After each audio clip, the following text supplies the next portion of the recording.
How to get 85 in writing? PT എക്സാമിൻ്റെ അകത്ത് റൈറ്റിംഗിൽ 85 കിട്ടിയാൽ മാത്രമേ സുപ്പീരിയർ ഇംഗ്ലീഷ് സ്കോറിലോട്ട് എത്തുള്ളൂ. നിങ്ങൾക്ക് 85 ആണ് നിങ്ങൾ ആഗ്രഹിക്കുന്നെങ്കിൽ നിങ്ങൾ ഫസ്റ്റ് ശ്രദ്ധിക്കേണ്ട കാര്യം essay writing. Essay റൈറ്റിംഗിൻ്റെ അകത്ത് content 6 marks, linguistic range 6 marks, development structure and coherence 6 marks. ഈ 3 കാര്യങ്ങളും ഫോക്കസ് ചെയ്ത് തന്നെ എഴുതുക. അതുപോലെ തന്നെ സ്പെല്ലിംഗ് മിസ്റ്റേക്ക് അവോയ്ഡ് ചെയ്യുക. മോർ ദാൻ 2 സ്പെല്ലിംഗ് മിസ്റ്റേക്കിലോട്ട് വന്നു കഴിഞ്ഞാൽ സ്പെല്ലിങ്ങിന്റെ മാർക്ക് എന്ന് പറയുന്നത് 0 ആയിരിക്കും. ഇത്രയും കാര്യങ്ങൾ ശ്രദ്ധിച്ചു കഴിഞ്ഞാൽ എസ് എയിൽ ഒരു നല്ല മാർക്ക് കിട്ടും. Second one, summarise written test. Summarise written ടെസ്റ്റിൽ കൂടുതൽ റെലവെന്റ് ഐഡിയാസ് ഇൻക്ലൂഡ് ചെയ്ത് പ്രോപ്പർ ആയിട്ട് കണക്ടേഴ്സ് യൂസ് ചെയ്യുക. ഒരു 60 to 70 വേർഡ്സ് യൂസ് ചെയ്ത് കഴിഞ്ഞാൽ നിങ്ങൾക്ക് nearly 18 to 20 marks summarise written ടെസ്റ്റിൽ നിന്ന് കിട്ടും.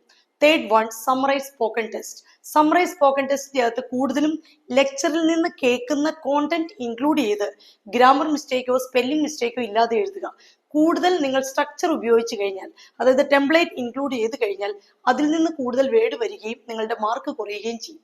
അതുകൊണ്ട് സ്ട്രക്ചർ യൂസ് ചെയ്യാതെ കൂടുതൽ ലെക്ചറിലുള്ള കോണ്ടന്റ് ഇൻക്ലൂഡ് ചെയ്യുക.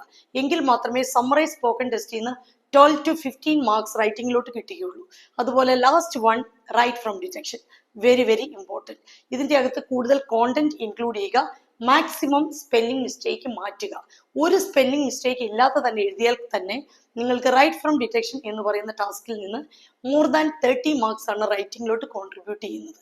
ഈ 4 ക്വസ്റ്റ്യനും ഫോക്കസ് ചെയ്ത് എഴുതിയാൽ നിങ്ങൾക്ക് റൈറ്റിംഗിൻ്റെ അകത്ത് മോർ ദാൻ 85 സ്കോറിലോട്ട് എത്തിച്ചേരും. Thank you.